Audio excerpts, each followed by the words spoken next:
السلام علیکم ورحمت الله.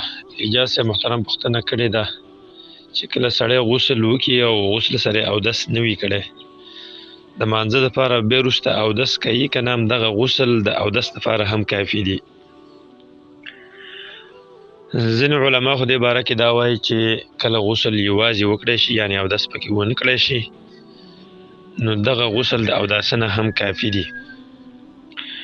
دوی دلیل نیسي په قرآن کریم په دې آیات باندې ولا جنبا الا عابر سبیل حتی تغتسلوا، تاسې مانځه ته مه نږدې کېږئ په حالت د نشه کې او په حالت د جنابت کې تر دې پورې چې تاسې غسل وکئ، یعنې چې غسل وکړه بیا مونځ کولی شئ.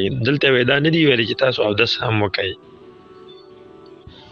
بل دلیل نیسي په یو اثر باندې چې د عایشې رضی الله عنها نه نقل دی، هغه وایي چې رسول الله صلی الله علیه وسلم به د غسل کولو نه وروسته اودس نه کوو.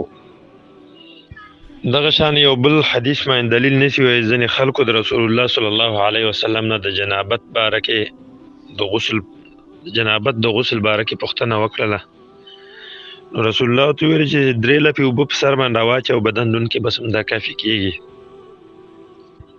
خو صحیح او غوره خبره دا ده چې کله د غسل کولو سره اودس ونه کړی شه او بیا وروسته د مانځه وخت راغی، نو د مانځه دپاره بل اودس کوي.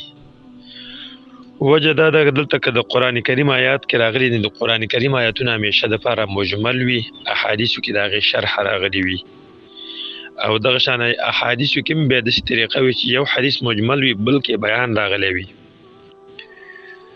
نو دې احادیث او دې آیاتونو کې د غسل کولو طریقه مجمله راغلی ده، خو یو بل حدیث کې چې هغه د عایشې رضی الله عنها نقل دی، هغې تفصیلي طریقه ښودلې ده چې هغې کې اودس هم شامل دی، چې رسول الله به غسل کې اودس کوو د جنابت نه چې بیا کله غسل کول. دغه شان حدیث د میمونه رضی الله عنها کې هم تفصیل راغلی دی چې رسول الله به د غسل کولو نه مخکې اودس کوو او خپې به یې وروسته وینځلې.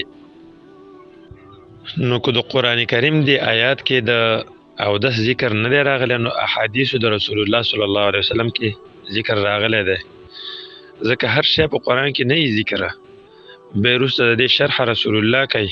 قرآن کې الله تعالی وایي وانزلنا الیک الذکر لتبین للناس، تا ته موږ دا وحی د دې دپاره نازله کړی دی دا قرآن کریم چې ته خلکو ته بیان وکړي، شرح یې ورته وکړي. رسول الله یې دغه طریقه ښودلې ده. او بله وجه دا ده چې دغې غسل کې یو خو اودس شوی نه دی، او بل پکې اراده او نیت هم نه دی شوی، او ټول عملونو کې نیت معتبر دی. حدیث کې راغلی دی رسول الله وایي انما الاعمال بالنیات، ټول عملونه نیت پورې تړلي دي. که اودس دپاره د نیت وکړه خو دغه نیت معتبر دی، ستا د اودس حسابېږي. که هسې دې په دې اندامونو باندې اوبه واچولې ځان دې یخ را یخ کړه او د اوداسه نیت دې نه و، دغه اودس نه حسابېږي. که د غسل کولو دپاره سړی یو غټ نیت ته ودانګي او ټول بدن یې لوند شي، دا د اوداسه اندامونه هم پکې لمدېږي، هر څه یې پکې لمدېږي، خو چې د اوداسه نیت دې نه وي نو دغه اودس نه حسابېږي. غوره خبره دا ده چې کله سړی اودس نه وي کړی په غسل کې، د مانځه دپاره وروسته بل تازه اودس وکړي. والله تعالی اعلم.